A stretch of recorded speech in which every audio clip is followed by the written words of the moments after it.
Makanya para ulama khilaf, salat duha itu afdalnya di mana? Dilaksanakan di rumah atau di masjid. Maka ahlul ilm rahimahullah taala mengatakan afdalnya salat duha adalah dilaksanakan di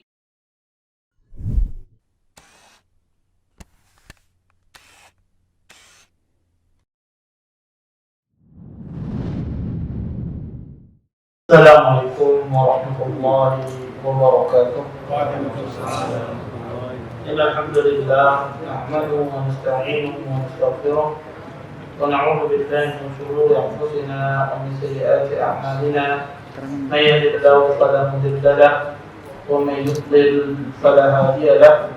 Asyhadu an la ilaha illallah wahdahu la syarika lahu wa asyhadu anna Muhammadan abduhu wa rasuluh.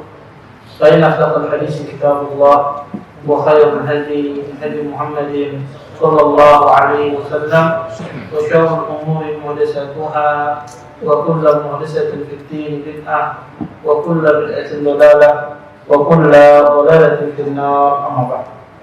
Bapak-bapak, ibu-ibu, ikhwan dan akhwat yang dimuliakan oleh Allah Subhanahu wa taala.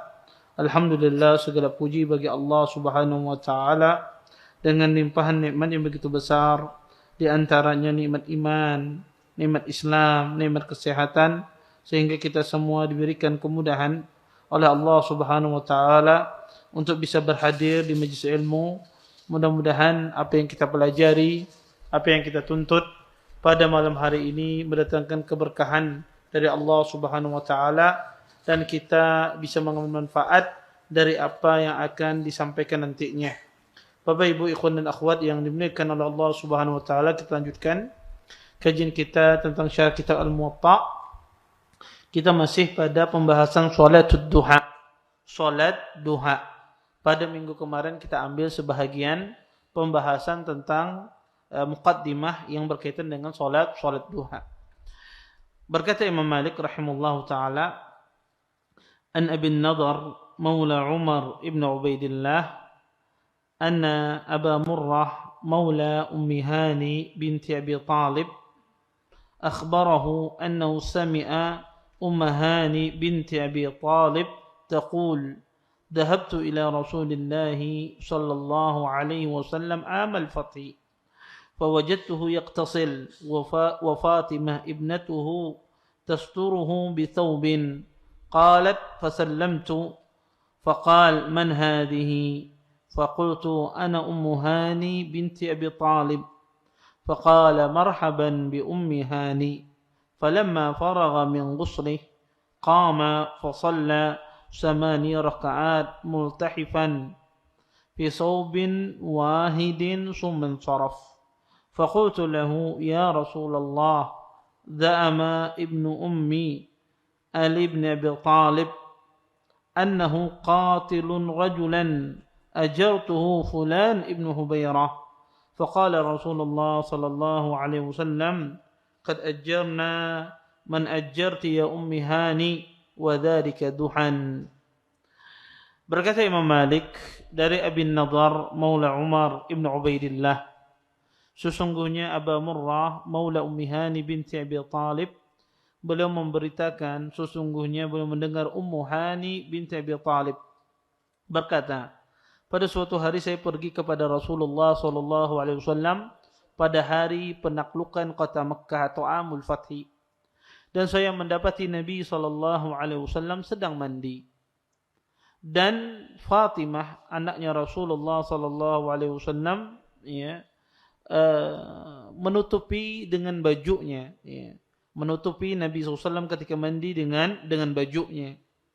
Kemudian saya pun salam. Maka kemudian Nabi mengatakan, man hadihi, siapa ini yang salam tersebut? Berkata, kata Ummu Hani, saya pun berkata, ana Ummu Hani binti Abi Talib, sesungguhnya saya adalah Ummu Hani binti Abi Talib. Kemudian kata Nabi, marhaban bi Ummi Hani, selamat datang bi Ummi Hani. Kemudian ketika Rasulullah SAW selesai dari mandi, Nabi pun berdiri melaksanakan salat 8 rakaat dengan memakai satu pakaian, satu baju.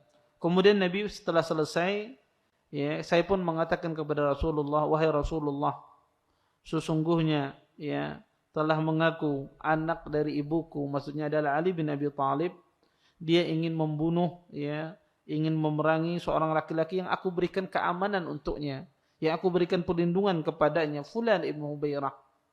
Kemudian Nabi pun berkata kepada Ummu Hani, sesungguhnya akan kami berikan perlindungan terhadap apa yang telah engkau berikan perlindungan kepadanya. Kata Nabi SAW, wahai Ummu Hani. Dan saat itu terjadi di waktu solat duha. Bapak ibu ikhwan dan akhwat yang dimuliakan oleh Allah Subhanahu wa taala, hadis ini hadis yang sahih. Dan hadis ini adalah hadis yang asal di dalam masalah solat duha.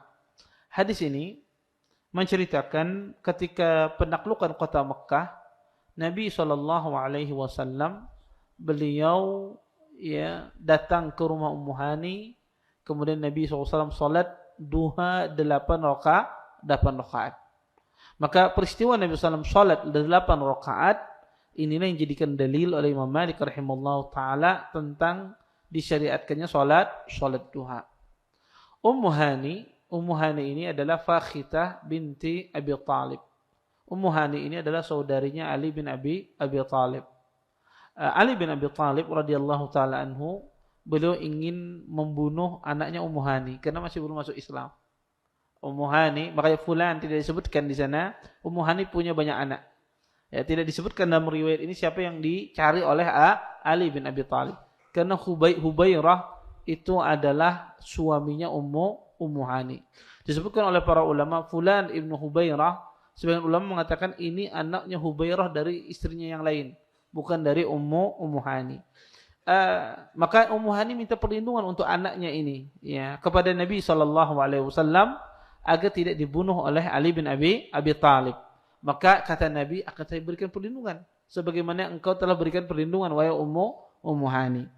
Syahidnya dari hadis ini adalah Nabi SAW beliau salat duha pada saat itu 8 rakaat. Hadis ini banyak faedah yang bisa kita ambil. Pertama, di antara faedah dari hadis ini adalah di sini Nabi SAW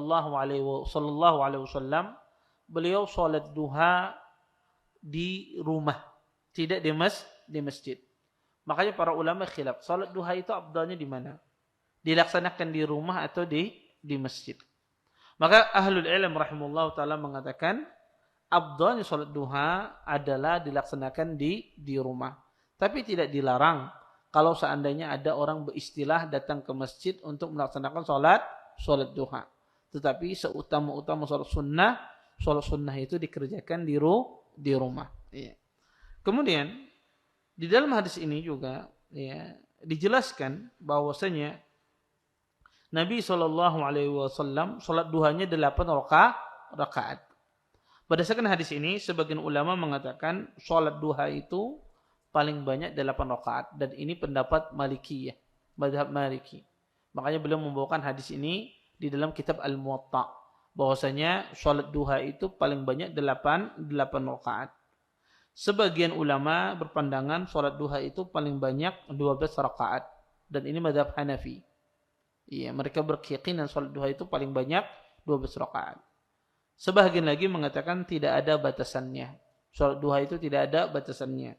Dan ini pendapat Ibnu Jarir At-Tabari dan sebagian ulama Syafi'iyah.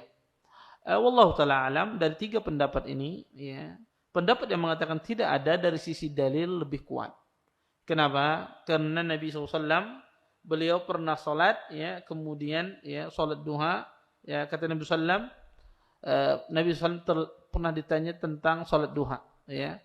Kata Nabi SAW, salat 4 rakaat, ya. Kemudian tambah jika engkau mau, zid ma syi'ta. Maka ketika Nabi mengatakan tambah jika engkau mau, ini tidak ada batasan. Berdasarkan hadis ini, sebagian ahlul ilm mengatakan itu menunjukkan bahwasanya salat duha itu tidak ada batasan. Adapun salat Nabi di rumahnya di Fathul Makkah ketika bertemu dengan Ummu Hani 8 rakaat, kata para ulama itu bukan batasan, ya, bukan batasan. Dan juga ulama berselisih. Salatnya Nabi di rumahnya Ummu Hani ini di waktu penaklukan kota Mekah, apakah salat duha ataukah salat karena syukur kepada Allah? terjadi khilaf di kalangan para ulama rahimahullahu taala. Banyak ahlul ilm juga menilai salat yang dikerjakan oleh Nabi di sini bukan salat duha, tapi salat syukur kepada Allah Subhanahu wa taala bisa menaklukkan kota Mekah. Ya, bukan salat duha. Sebagian ahlul ilm membawa bahwasanya itu adalah salat duha, ya. Seperti yang ditegaskan oleh Imam An-Nawawi bahwasanya itu adalah salat duha. Dan juga disebutkan dalam sebagian riwayat dari Sunan Abi Dawud, kata Ummu Hani, shalla subhatud duha. Nabi SAW salat sunnah duha. Nah, ini riwayat inilah yang menjadikan bahwasanya para ulama mengatakan salatnya Nabi di sini adalah salat duha. Kemudian, Bapak Ibu ikhwan dan akhwat yang dimuliakan oleh Allah Subhanahu wa taala, kalau kita mengetahui tadi bahwasanya salat duha pada hakikatnya tidak ada batasannya, tapi ya paling banyak mungkin seseorang hendak mengerjakannya bisa 8 rakaat. Kalau lebih dari itu juga tidak mengapa, tapi ya kalau seandainya dia ingin banyak maka bisa dia mencukupkan 8 rakaat. Para ulama rahimahullah ta'ala mengatakan ketika salat duha itu dilaksanakan 8 rakaat, bagaimana cara pelaksanaannya? Ya, bagaimana cara pelaksanaannya? Maka pendapat yang paling kuat di kalangan para ulama adalah salat duha itu dilaksanakan dengan cara 2 rakaat salam. 2 rakaat salam. Maka salat duha itu dilaksanakan demikian.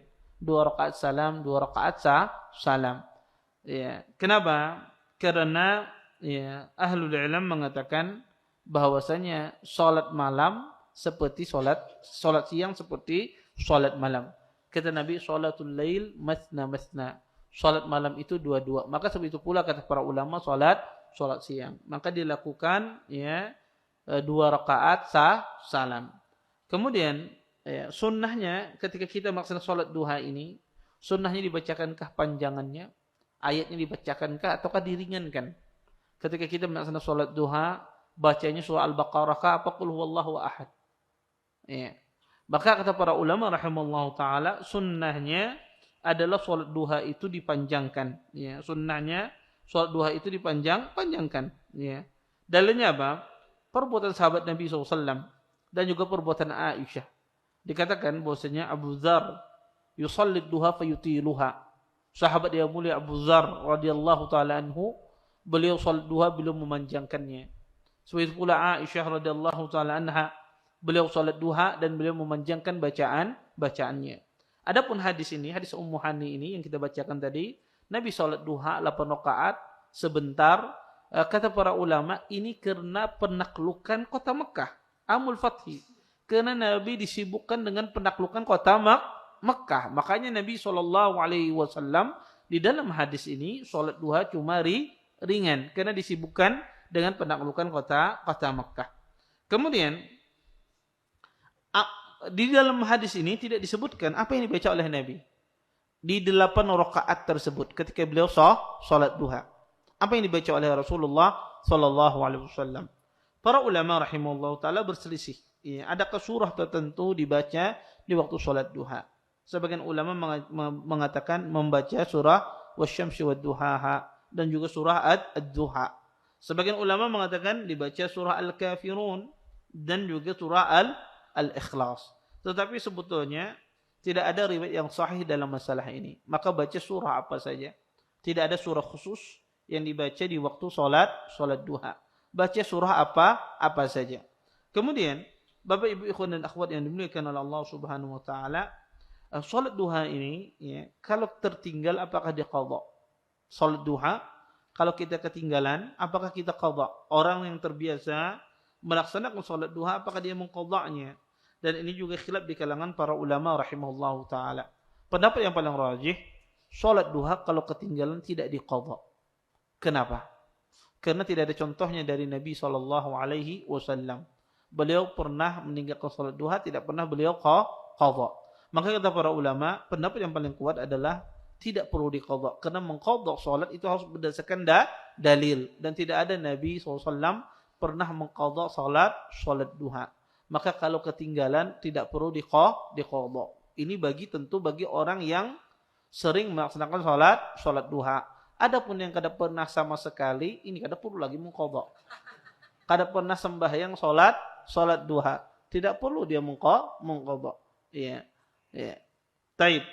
Kemudian Bapak Ibu ikhwan dan akhwat yang dimuliakan oleh Allah Subhanahu wa taala.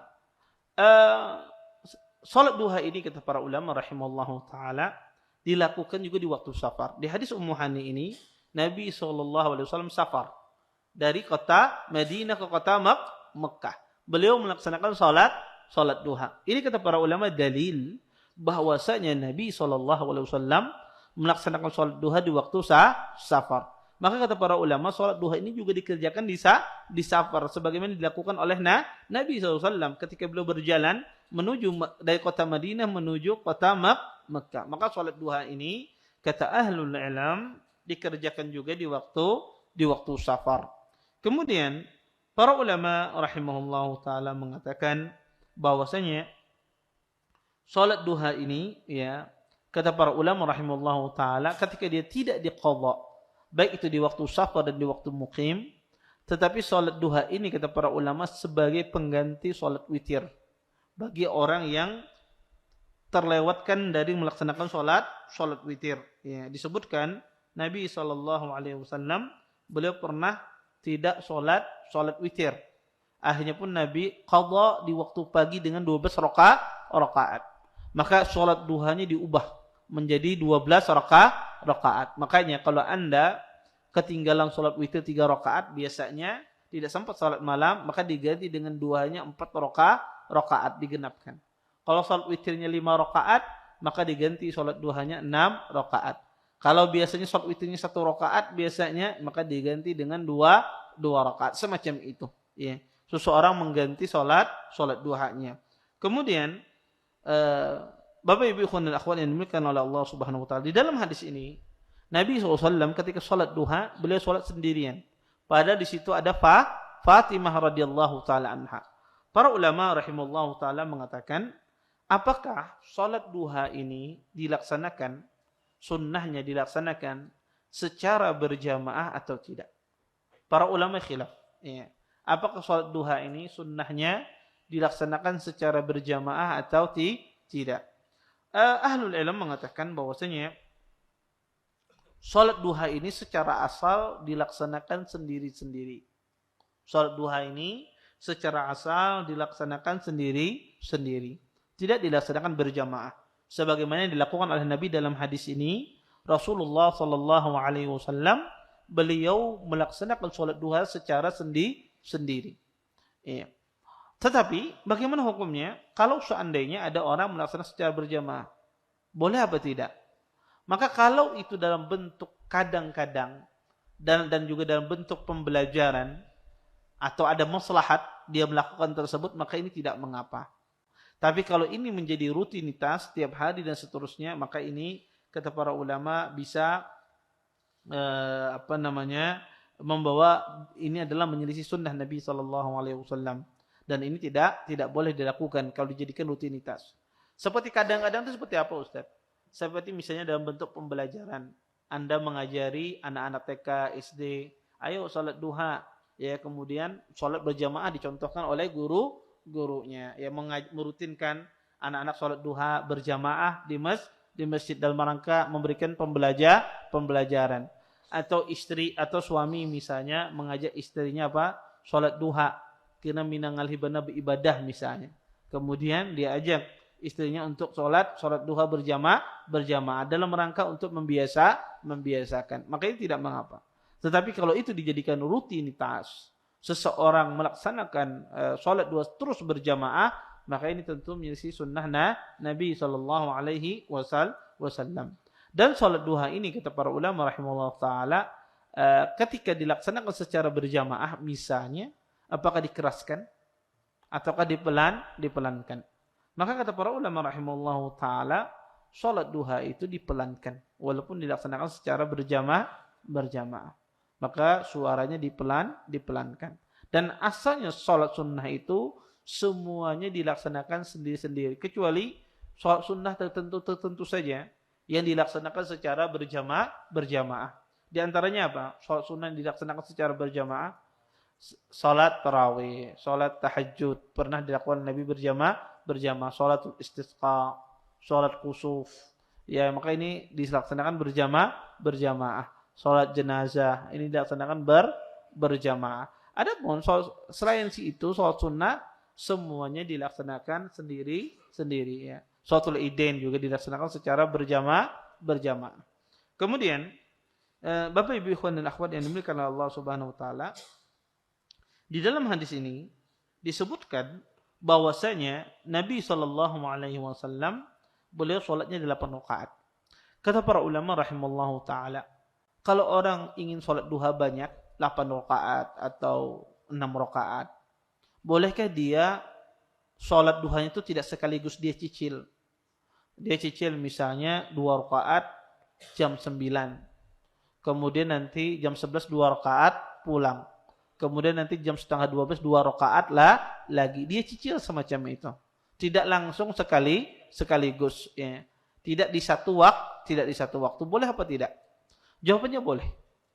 Boleh seseorang membagi salat duha ya. Salat duhanya boleh dilaksanakan 2 rakaat di awal, kemudian di tengah, kemudian di akhir waktu duha juga boleh. Ya, tidak ada masalah. Ya. Walaupun dari sejak awal misalnya niatannya salat duha itu cuma 2 rakaat. Sembahyang dia di awal, salat 2 rakaat. Kemudian pas siang agak jam 11 kedagawian, kemudian merasa tambah naik iman, sembahyang pulang nah. Ya, ada rasa tambah iman, naik iman. Ingin sembahyang duha lagi. Boleh tidak? Boleh, tidak ada masalah. Walaupun dia sudah salat duha tadi. Ya. Kemudian para ulama juga menjelaskan bahwasanya kata para ulama rahimallahu taala, ketika salat duha ya, salat duha ini adalah salat yang ringan. Bahkan kata para ulama rahimallahu taala, tawaf seseorang pun tidak batal dengan terputusnya dengan salat duha. Makanya kata para ulama, kalau ada orang mau habis waktu duhanya, kemudian dia putuskan untuk salat duha dulu baru tawaf, apakah terputus tawafnya? Kata para ulama tidak. Karena asalnya salat sunnah itu adalah salat yang tidak panjang sekali. Ya, artinya tidak seperti salat kusuf dan semisalnya. Maka kata para ulama, salat duha pun tidak memutus tawaf. Kemudian Bapak Ibu ikhwan dan akhwat yang dimuliakan oleh Allah Subhanahu wa taala, ahlul ilm mengatakan apakah seseorang dilarang melaksanakan salat duha ketika sudah masuk waktu terlarang? Ya. Di sini dikatakan Nabi sallallahu alaihi wasallam melaksanakan salat duha wa dzalika duhan. Di hadis Ummu Hani ini Nabi sallallahu alaihi wasallam melaksanakan salat duha wa dzalika duhan. Dan itu terjadi di waktu salat duha. Hadis Ummu Hani ini kata para ulama rahimallahu taala juga menjelaskan waktu salat duha. Para ulama mengatakan waktu salat duha itu dimulai dari berlalunya waktu terlarang, terbit matahari, sampai sebelum tergelincir matahari. Atau sebelum masuk waktu terlarang. Waktu terlarang itu ketika bayangan kita tidak ada. Ya, jadi matahari itu terbit dari arah timur. Dari timur menuju barat. Ketika matahari ketika dia terbit di arah timur, maka bayangan kita berada di arah barat. Kalau bayangan pian berada di arah timur, berarti mataharinya sudah di barat. Maka ketika matahari di timur, bayangan kita di barat. Ketika matahari di barat, bayangan kita di timur. Maka ketika matahari berada di tengah-tengah, tidak di timur dan di barat, apakah ada bayangan? Tidak ada. Ketika tidak ada bayangan, itulah waktu terlarang. Waktu terlarang. Maka kata para ulama rahimallahu taala, tidak boleh kita sholat duha di waktu terlarang. Waktu terlarang itu kurang lebih, ya kalau zuhur di sini misalnya jam 12:30, ya waktu terlarang itu kurang lebih sekitar 15 menit atau 10 menit sebelum waktu sholat zuhur. Ya. Kalau di sini jam 12:30, ya kurang lebih sekitar jam 12:15 ya. Itu mulai masuk waktu terlarang untuk salat ya. Kurang lebih sebentar saja waktu terlarang tersebut. Maka itu adalah waktu tidak boleh melaksanakan salat duha. Sehingga kata para ulama, kalau ada orang salat duha di waktu tersebut tidak diperbolehkan. Tapi kalau misalnya dia memulai salatnya itu sebelum waktu terlarang, dia mulai sholatnya itu jam 12 misalnya. Kemudian bacaan sidin panjang, 1 rakaat bacanya surah Al-Baqarah misalnya. Rakaat kedua baca Ali Imran ya. Ya. Ini kada sempat sembahyang zuhur. Baik, bacanya panjang. Baik, ketika dia baca panjang masuk waktu apa? Waktu terlarang. Apakah dia batalkan salat duhanya? Jawabannya tidak. Kalau dia sudah memulai sebelum masuk waktu terlarang, maka teruskan salatnya, ya. Teruskan salatnya, tidak perlu dia batalkan. Tapi ketika masuk waktu terlarang, ini tidak boleh dia meneruskan salatnya. Cepat-cepat dia berhentikan. Maka tidak boleh lagi diteruskan salatnya tersebut. Kemudian dikecualikan dari larangan ini, Bapak Ibu, ikhwan dan akhwat yang dimuliakan oleh Allah Subhanahu wa taala, adalah hari Jumat. Hari Jumat itu juga ada waktu terlarang sebetulnya, ya. Tetapi kata para ulama tidak berlaku di hari Jumat. Jadi kalau misalnya pian sembahyang duha di hari Jumat terus menerus sampai imam datang, maka tidak ada masalah. Karena kita diperbolehkan salat sebelum imam naik mimbar. Maka diperbolehkan dia, kalau seandainya dia salat duha sampai imam naik, boleh tidak? Boleh. Ahlul ilm mengatakan ini dikecualikan. Tentu berlaku bagi siapa? Berlaku bagi orang yang sholat Jumat di masjid. Adapun ibu-ibu di rumah, wanita di rumah, apakah berlaku? Tidak berlaku. Ini hanya berlaku bagi laki-laki yang melaksanakan sholat duha di masjid pada hari Jumat. Adapun ibu-ibu tidak. Kalau waktu terlarang, tetap dia tidak boleh. Kemudian, Bapak Ibu ikhwan dan akhwat yang dimuliakan oleh Allah Subhanahu wa taala, kalau misalnya Ustadz ulun ini ragu-ragu, ini sudah waktu terlarang apa tidak ya? Ragu-ragu. Ya, Anda ragu-ragu, tidak tahu. Gimana? Salat duha apa tidak? Maka asalnya adalah boleh salat duha sampai datang keyakinan bahwasanya itu adalah waktu yang terlarang. Maka ketika datang keyakinan bahwasanya itu adalah waktu yang terlarang, disinilah Anda berhenti, ya, tidak melaksanakan salat duha. Kemudian Bapak Ibu ikhwan dan akhwat yang dimuliakan oleh Allah Subhanahu wa taala, para ulama juga rahimahullah taala mengatakan, ya, apakah salat duha itu sama seperti salat sunnah yang lainnya? Disunnahkan oleh Nabi SAW, kita itu bersiwak setiap kali hendak salat. Kata Nabi SAW, laula an asyqa ala ummati la amartum bisiwak inda kulli salatin. Kata Nabi SAW, ya, kalau seandainya, ya, saya tidak membebani umatku, niscaya akan saya perintahkan mereka bersiwak setiap kali salat. Taib. Sunnah sebelum salat duha kita bersiwak. Taib. Ketika kita salat duhanya 6 rakaat misalnya, kita laksanakan 2 rakaat. Taib. Apakah setiap selesai dari 2 rakaat disunnahkan kita bersiwak? Apakah cukup 1 kali saja? Maka kita katakan disunnahkan setiap kali Anda selesai 2 rakaat juga Anda bersiwak. Ya, disunnahkan bersiwak setiap kali Anda selesai dari 2 rakaat tersebut. Karena hadisnya umum. Setiap kali hendak salat, setiap kali dia hendak mengangkat takbiratul ihram. Kemudian Bapak Ibu ikhwan dan akhwat yang dimuliakan oleh Allah Subhanahu wa taala, apakah salat duha ini, ya, tidak berlaku di waktu salat Id? Apakah ada salat duha, ya, di waktu kita melaksanakan salat Id, salat 2 hari raya atau Idul Fitri atau Idul Adha? Ada tidak salat duha? Maka kata para ulama rahimahullah taala, ada. Salat duha itu ada walaupun di waktu salat Id.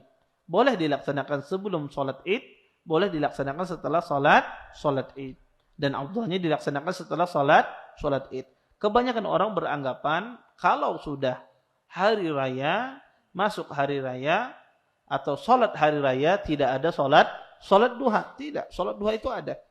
Ya, ada walaupun di waktu hari raya. Tapi kapan dilaksanakannya? Afdhalnya adalah setelah salat Id. Kebanyakan kita di Indonesia ini salat Idnya itu kadang molor.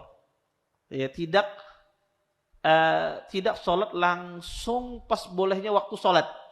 Ya, misalnya kadang di tempat kita ini waktu boleh sholat, waktu syuruk itu jam 6, jam setengah 7 misalnya. Biasanya sholat Idnya kadang mungkin setengah 7. Biasanya jam 7 seperempat, ada jam setengah 8. Ini berbeda kalau orang-orang berada di Arab. Kalau di Arab sana, ketika masuk waktu sholat syuruk, langsung mereka sholat Id. Ya makanya orang di sana kalau pergi sholat Idnya tengah malam. Ya tengah malam, ya jam 3 malam dan seterusnya.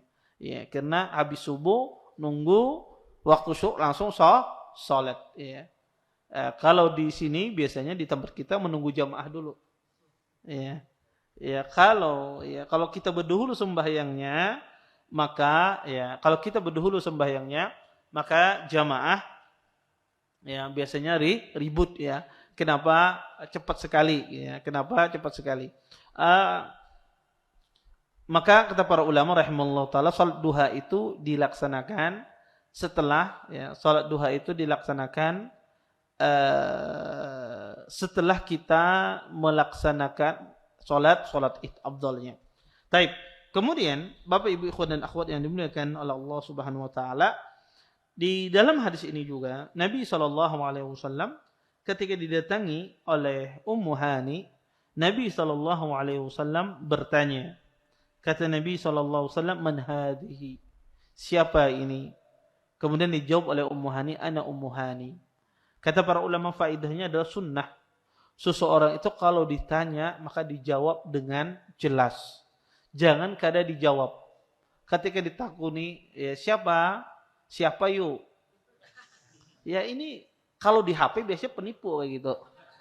Ya, nah ini siapa yuk? Ingatlah kawan Bahari. Pada penipu kadang-kadang. Ya.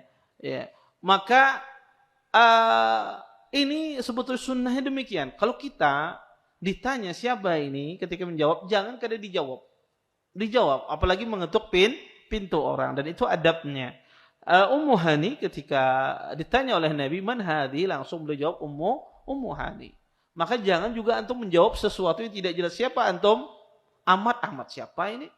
Ya, nama orang banyak. Ya, maka jelaskan sehingga orang yang di dalam rumah itu tahu.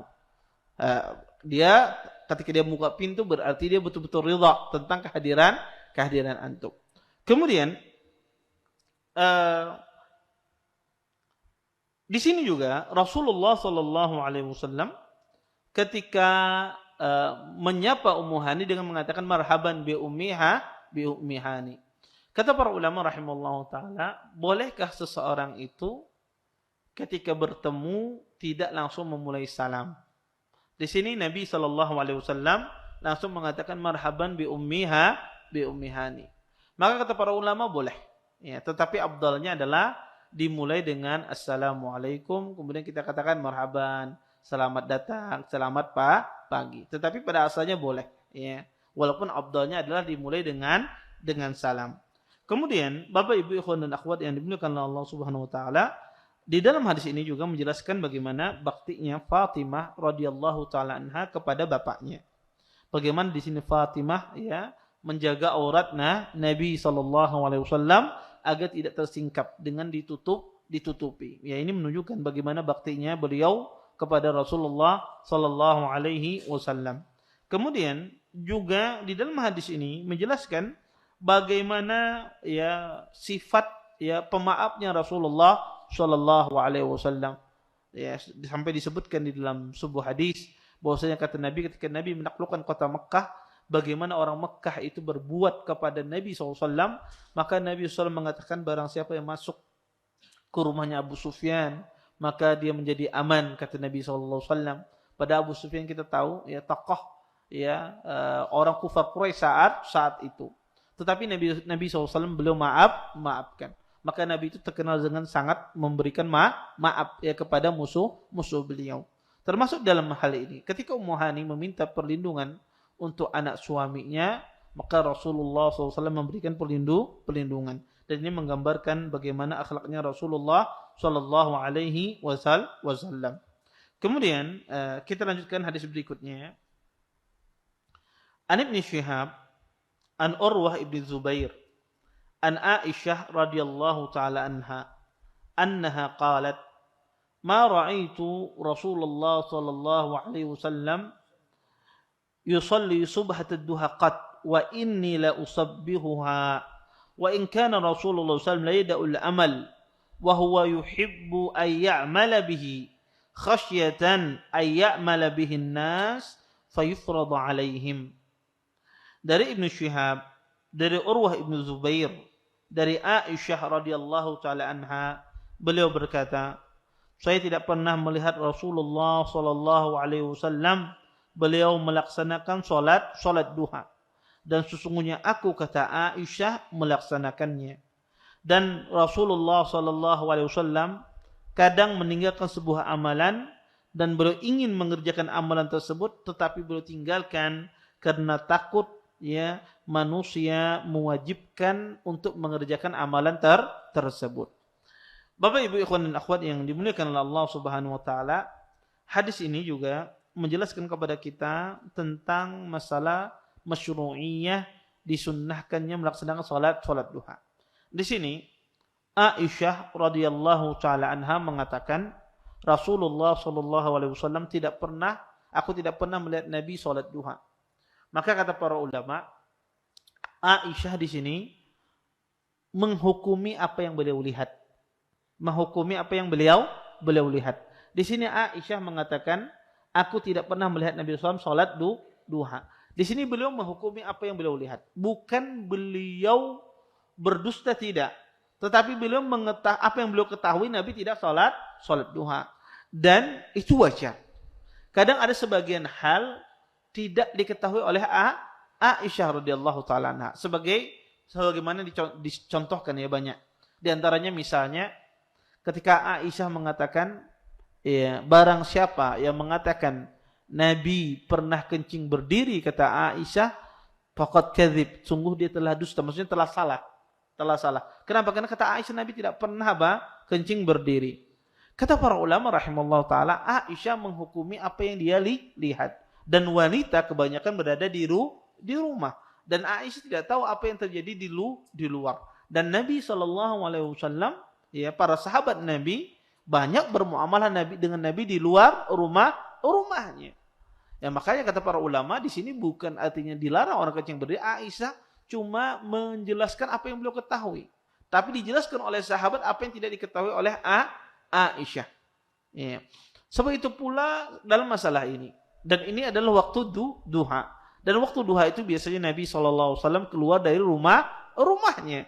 Sehingga Aisyah mengatakan, saya tidak pernah melihat Nabi SAW salat duha. Bukan berarti Nabi tidak pernah salat duha. Nabi SAW pernah salat duha. Di antara dalil yang menjelaskan Nabi salat duha adalah hadis Ummu Hani. Ya.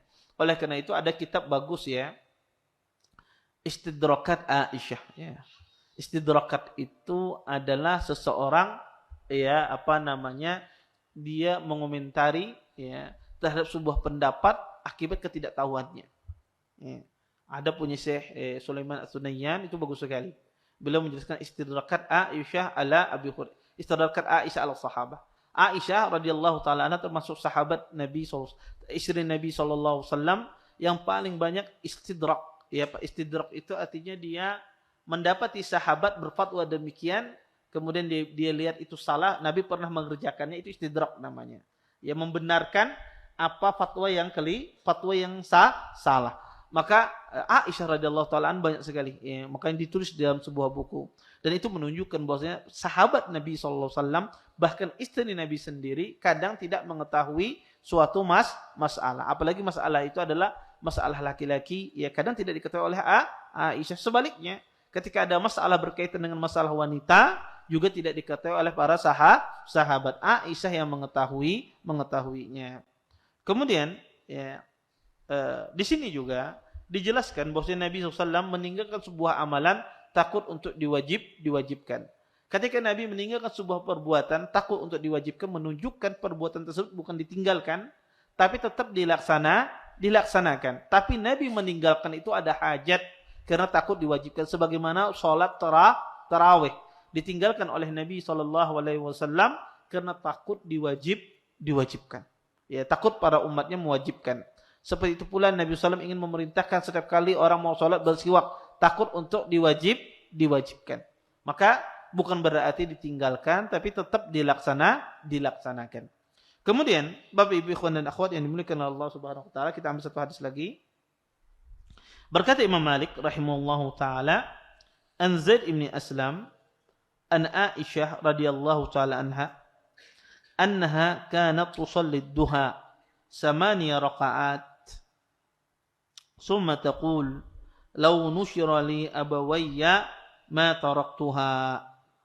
Dari Imam Malik rahimahullahu taala, ya, dari Zaid bin Aslam, dari Aisyah radhiyallahu taala anha, beliau mengatakan sesungguhnya Nabi sallallahu alaihi wasallam, kata Aisyah, ya, Aisyah radhiyallahu taala mengatakan, kata Zaid bin Aslam, sesungguhnya Aisyah beliau salat duha 8 rakaat. Kemudian kata Aisyah, sekiranya kedua orang tuaku dihidupkan kembali, saya tidak akan meninggalkan salat duha ini. Kata Aisyah, kalau sekiranya orang tuaku dihidupkan kembali, maka tidak aku tinggalkan salat duha ini. Ini menunjukkan bagaimana salat duha ini dijaga oleh istri Nabi sallallahu alaihi wasallam.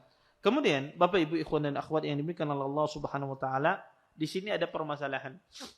Salat duha ini ada salat dikerjakan di waktu pagi. Mungkin ada permasalahan bagi sebagian orang yang bekerja di sebuah perusahaan misalnya, atau seorang PNS misalnya, atau seorang guru. Boleh tidak dia salat duha di waktu dia bekerja? Di waktu dia di waktu tersebut ada waktu aktif dia bekerja, boleh tidak dia pakai untuk melaksanakan salat duha? Para ulama rahimahullah taala mengatakan mengerjakan pekerjaan sesuai dengan kesepakatan, maka itu adalah hukumnya wajib. Ketika kita disepakati bekerja misalnya 8 jam sehari, maka 1 menit saja kita kurangi, kita berdosa. Ya, tidak boleh. Gajinya harus dihitung. Itu 1 menit itu berapa ribu, gajinya harus dikembalikan. Ya, kenapa? Karena Anda akadnya adalah 8 jam. Kecuali ada keridhaan dari atasan. Maka kata para ulama, mengerjakan apa yang menjadi kesepakatan kita itu wajib. Adapun salat duha ini hukumnya sunnah. Salat duha ini hukumnya sunnah. Maka sunnah tidak boleh mengalahkan wajib. Kecuali atasan Anda misalnya memberikan toleransi. Oh, kada apa-apa sembahyang duha. Atau Anda pakai misalnya ada waktu istirahat di jam-jam kerja tersebut. Anda pakai, maka insya Allah tidak mengapa. Makanya kata para ulama rahimahullah taala, jangan sampai perbuatan sunnah itu mengalahkan perbuatan wajib. Maka seseorang kalau seandainya tidak diizinkan oleh atasannya menggunakan waktu sholat di waktu-waktu kerja tersebut, maka jangan dia lakukan. Jangan dia lakukan karena wajib lebih didahulukan. Kemudian Bapak Ibu ikhwan dan akhwat yang dimuliakan Allah Subhanahu wa taala, perkataan Aisyah radhiyallahu taala anha, beliau melaksanakan salat duha 8 rakaat, ini juga tidak menunjukkan pembatasan. Ya, kenapa? Karena salat duha ya 8 rakaat ya yang dilakukan oleh Aisyah radhiyallahu taala anha, salat duha yang dilakukan oleh Aisyah radhiyallahu taala anha, kata para ulama rahimallahu taala, ini bukan pembatasan. Karena fi'liyah perbuatan itu tidak dipahami bahwasanya itu adalah pembatasan bilangan rakaat. Ya. Berbeda dengan qauliyah perkataan. Ya, tetapi di sini adalah fi'liyah perbuatan Aisyah, dan ini bukan pembatasan. Sehingga kata ahlul ilm, boleh saja orang kalau melaksanakan salat duha lebih dari 8 rakaat. Wallahu taala a'lam. Baik, mungkin ini yang bisa saya sampaikan. Mudah-mudahan bermanfaat. Mungkin sisa waktu yang ada kita gunakan tanya jawab. Silahkan.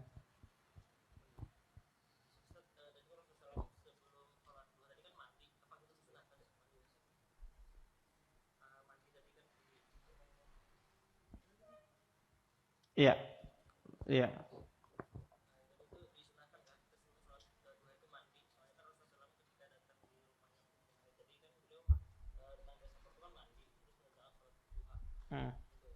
Pertanyaannya sebelum salat duha?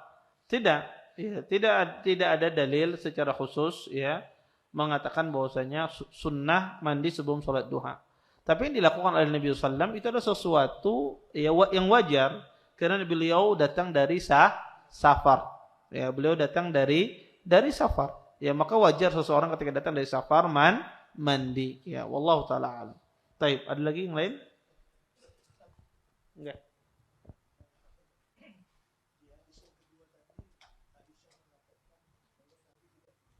Hmm.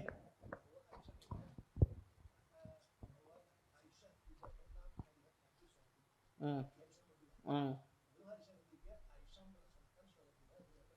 Hmm.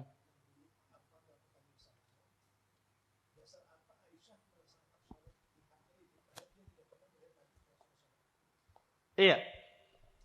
Jazakumullah khairan atas pertanyaannya. Beliau bertanya, dasar apa yang dilakukan oleh Aisyah, Nabi SAW melaksanakan Aisyah melaksanakan 8 rakaat. Pertama, bisa jadi Aisyah mendapatkan dari Nabi SAW. Kata Aisyah bertanya kepada Nabi SAW, ya, salat duha berapa rakaat? 8 rakaat kata Nabi SAW. Dia tidak pernah melihat Nabi mengerjakan, tapi dia bisa bertanya kepada Rasulullah ya tentang kaifiyah, tentang cara salat duha. Ya, itu pertama. Yang kedua adalah Aisyah radhiyallahu taala anha, wanita yang faqih, ya, wanita yang faqih di dalam agama. Bisa jadi Aisyah berdalil dengan dalil yang sifatnya umum. Ya, seperti hadis Abu Hurairah. Abu Hurairah Nabi berwasiat kepada Abu Hurairah agar tidak meninggalkan salat duha. Dan Aisyah memahami dari hadis tersebut bahwasanya tidak ada batasan di dalam salat duha. Maka kemungkinan banyak ya beliau melaksanakan salat duha 8 rakaat tersebut bisa jadi mendengar langsung dari Nabi, bisa jadi beliau bertanya kepada seorang sahabat, bisa jadi beristinbat dengan hadis yang beliau dengar dari sahabat Nabi sallallahu alaihi wasallam. Wallahu taala a'lam. Baik. Nggih.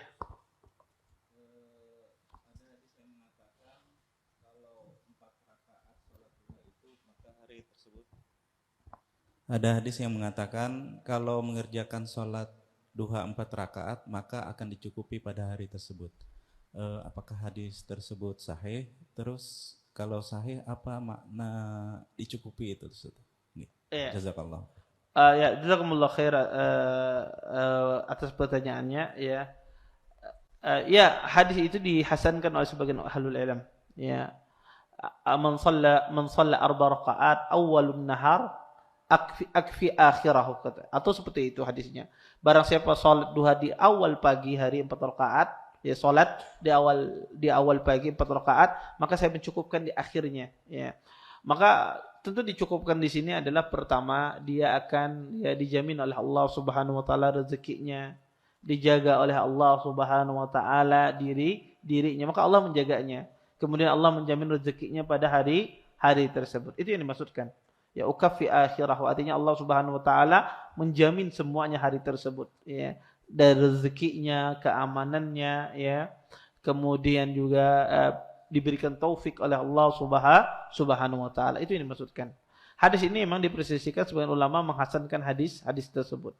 Wallahu a'lam. Bismillah. Assalamualaikum Ustaz. Izin bertanya, setelah sholat duha apakah ada amalan tertentu atau zikir tertentu atau doa tertentu begitu? Iya. Jazakumullah khair atas pertanyaannya. Ada hadis ya mengatakan bahwasanya berzikir setelah salat duha, ya.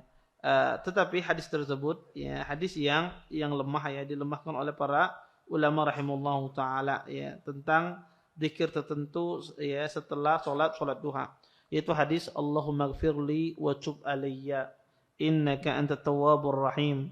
Hendaklah dikatakan 100 kali hadis Aisyah. Hadis ini lemah. Ya, hadis ini lemah, ya. Oleh karena itu para ulama rahimallahu taala tidak ada doa tertentu, zikir tertentu. Tapi kalau seandainya Anda ingin berdoa, ingin berzikir setelah salat duha, silahkan, tidak ada masalah. Tapi tidak terikat dengan salat duha. Ya, adapun mengucapkan Allahumma ighfirli wa tub alayya innaka antat tawwabur rahim, maka ini adalah hadisnya lemah sehingga tidak perlu diamalkan. Tapi kalau ingin membacanya bukan karena meyakini ini sunnah, cuma maknanya bagus misalnya, tidak ada masalah sebetulnya. Wallahu a'lam. Taib.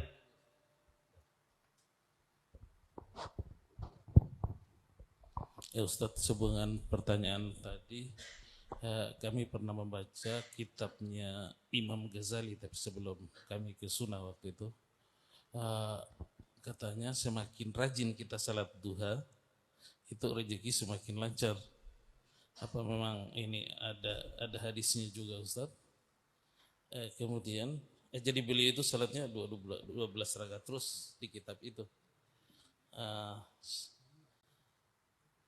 Terus waktu terlarang, Ustaz, waktu terlarang itu apa penyebab sampai waktu terlarang, bagian asbabul urut atau asbabul nuzulnya, bagaimana sampai disebut itu waktu terlarang, Ustaz?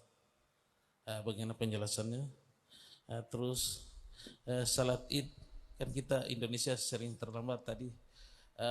Apa boleh kita ke lapangan, kita salat duha dulu sebelum dimulai salat Id? Karena memang banyak yang salat orang sering ditegur panitia bahwa tidak ada salat sunnah sebelum sunnah, ditegur begitu. Tapi apa boleh kita salat duha, Ustaz? Ya.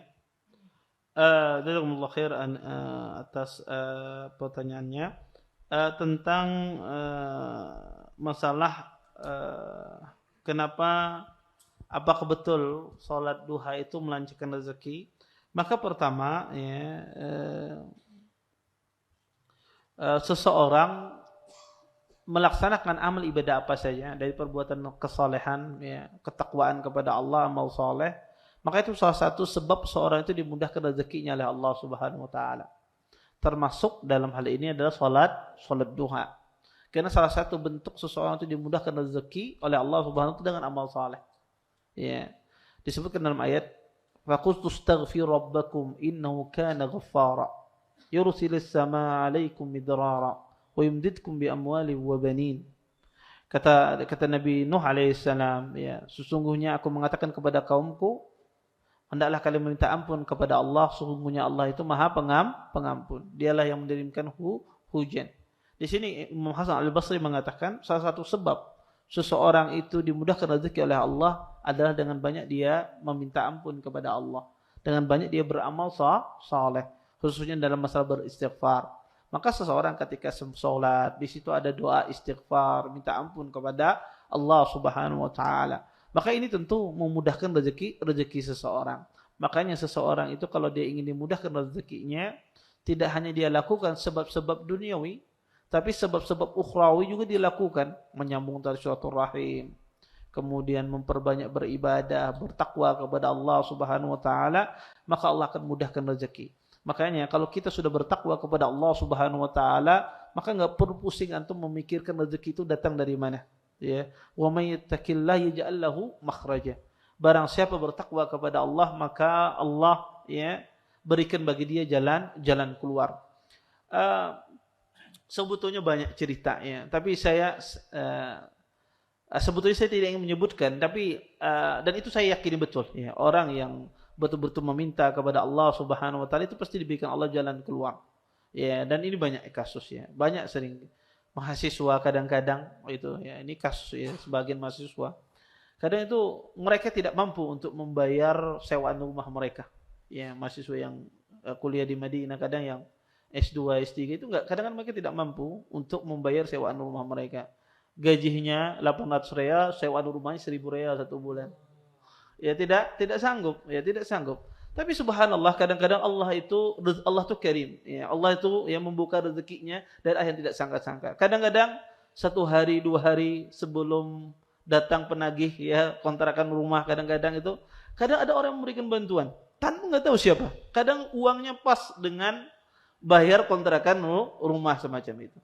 Maka subhanallah, orang itu kalau dia bertakwa kepada Allah Subhanahu Wa Taala, minta ampun kepada Allah Subhanahu Wa Taala, maka insya Allah Allah mudahkan semuanya. Tetapi kita itu butuh bersabar. Kadang Allah tuh ingin orang itu diuji dengan kesempitan harta. Allah itu menginginkan, kadang Allah itu menginginkan seorang hamba itu banyak beribadah. Karena orang itu kalau kadang diuji oleh Allah, ibadahnya monoton kadang. sembahyang 5 waktu, berzikir, boleh ke rumah, berdagang. Ya. Tapi pas diuji oleh Allah muncul ada sembahyang malam, berdoa kepada Allah khusyuk, dia bersedekah, muncul apa ibadah-ibadah yang lain.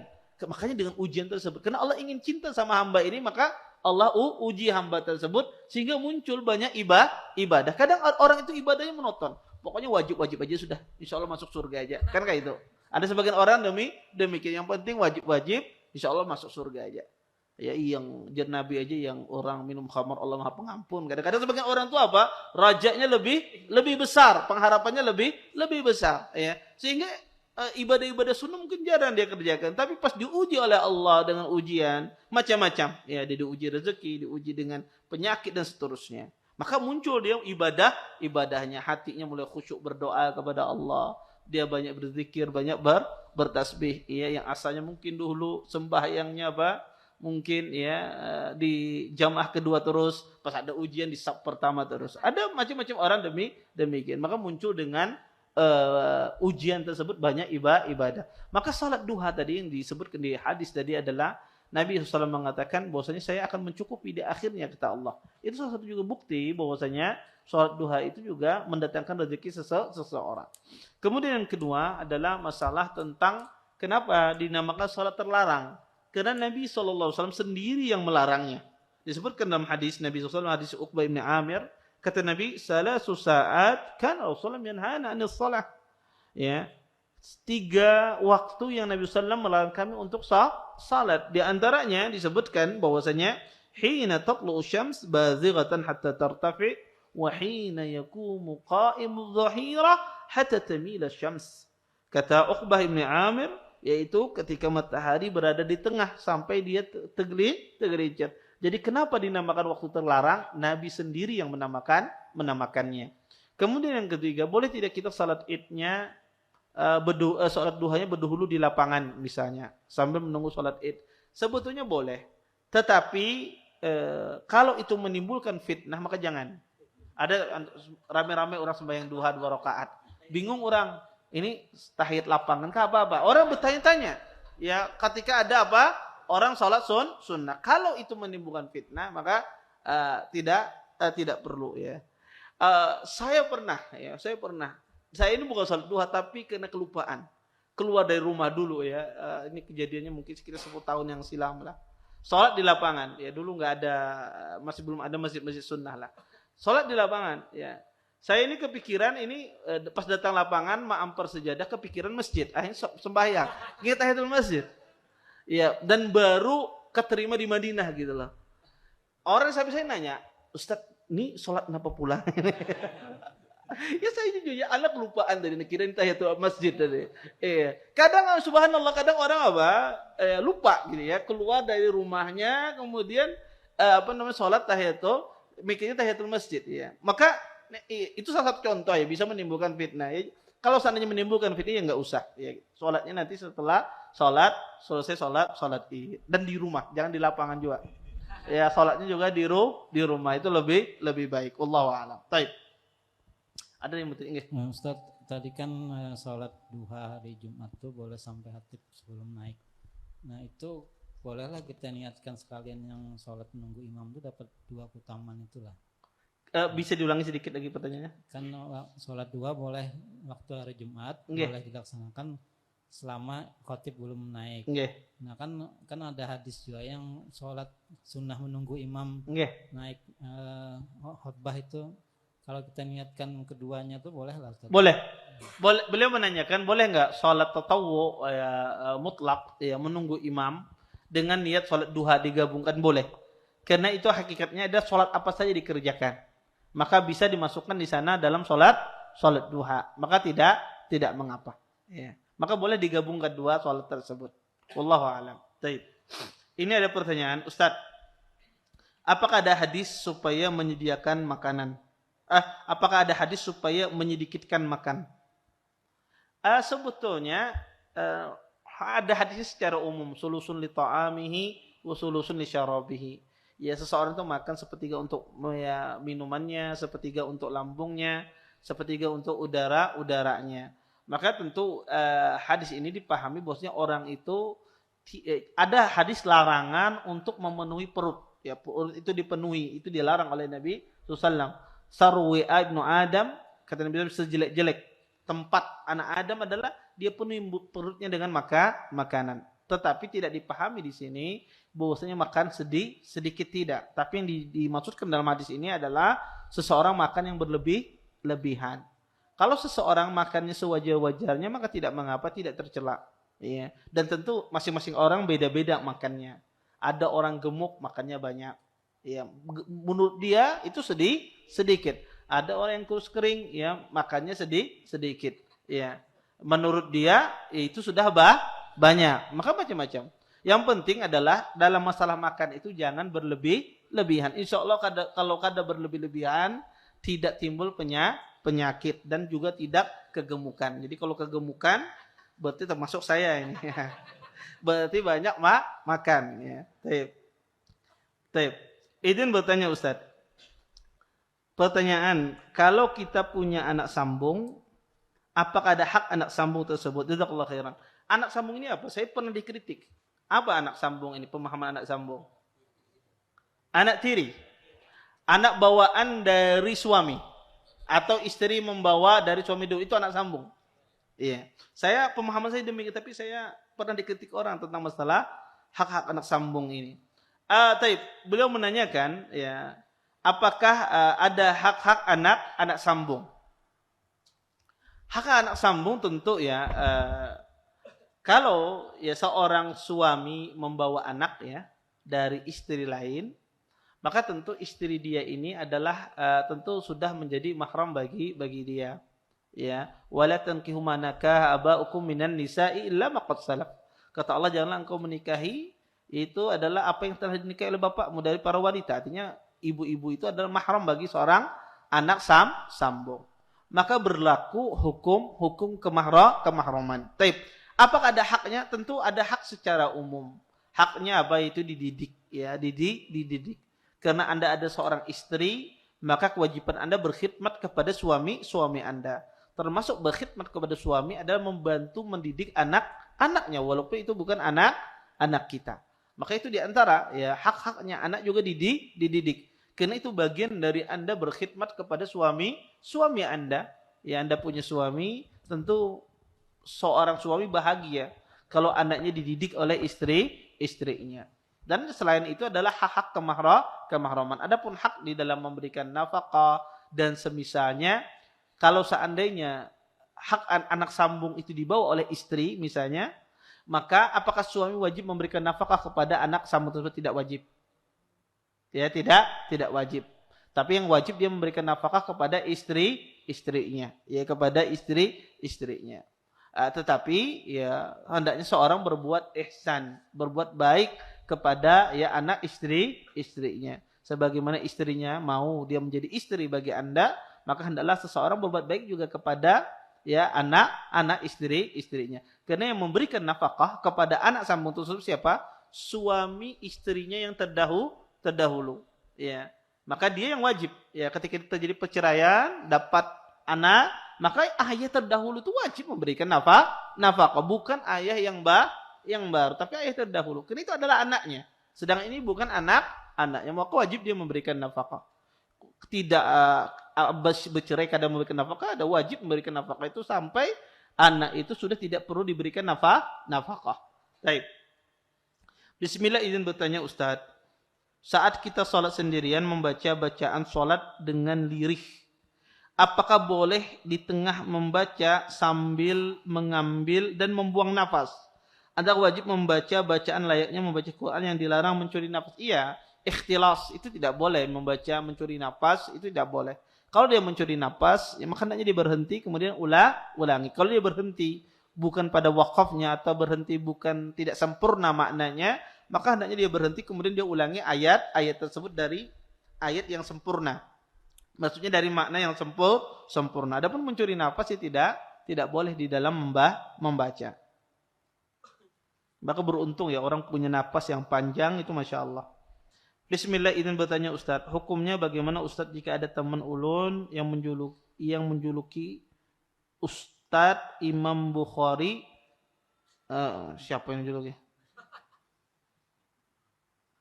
Oh ya, Anda bukan Imam Bukhari. Ini katanya menjuluki Ustadz Imam Bukhari, ya ini berlebih-lebihan dulu, tidak boleh ya. Seorang berlebih-lebihan dengan Ustadz tidak boleh. Maka seseorang sifatilah apa adanya, tidak boleh berlebihan.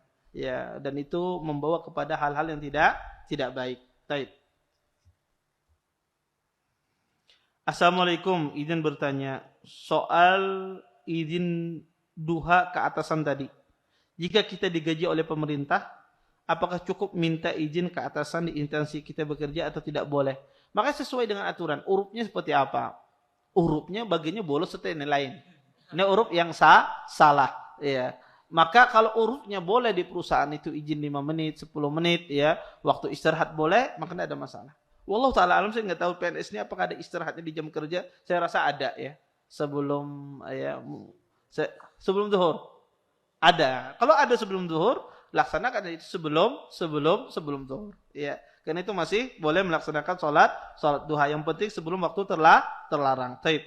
Ustadz, bolehkah kita memvisualisasikan atau menggambarkan hal-hal gaib seperti surga, neraka, hari kiamat, malaikat dalam bentuk video gambar? Maka tentu tidak benar ya menggambarkan surga dan neraka, karena surga dan neraka itu tidak bisa digambarkan. Ya. Walaupun tujuannya baik ya, dia memvisualisasikan tersebut agar orang menjadi semangat beribadah. Ketika melihat gambar neraka ya, lihat YouTube macam-macam muncul iklan neraka bos gitu misalnya. Ingat dia beribadah kepada Allah Subhanahu wa taala, sebetulnya baik tujuannya, tetapi itu kita tidak melakukannya. Kenapa? Karena kata Nabi sallallahu alaihi wasallam, la ainun ra'at wala udhunun sami'at wala khatara ala qalbil bashar. Surga itu tidak bisa dilihat ya, tidak pernah ya telinga mendengarnya ya, dan tidak bisa dibesitkan dalam hati manusia saking indahnya. Sebab itu pula kengerian neraka. Anda perlu memvisualisasikannya dalam bentuk video, maka jangan karena kita akan mensifati sesuatu yang tidak layak untuk ya kita tampilkan, karena surga jauh dari itu. Neraka lebih dahsyat daripada itu. Termasuk juga malaikat ya, tidak kita visualisasikan. Wallahu taala alam. Baik. Saya kira cukup ya. Insyaallah ini pertanyaan ini insyaallah nanti kita jawab besok ya, sore nanti. Ya, ini ada beberapa pertanyaan, insyaallah nanti akan saya jawab besok insyaallah. Baik, mungkin ini yang bisa saya sampaikan. Saya tutup dan waqafatul majelis. Subhanakallahumma bihamdika asyhadu an la ilaha illa anta astaghfiruka wa atubu ilaik. Assalamualaikum warahmatullahi wabarakatuh. Terima kasih. Jazakumullahu khairan wa barakallahu fikum. Video ini dibuat atas partisipasi dari donasi Anda. Semoga menjadi amal jariah bagi Anda semuanya.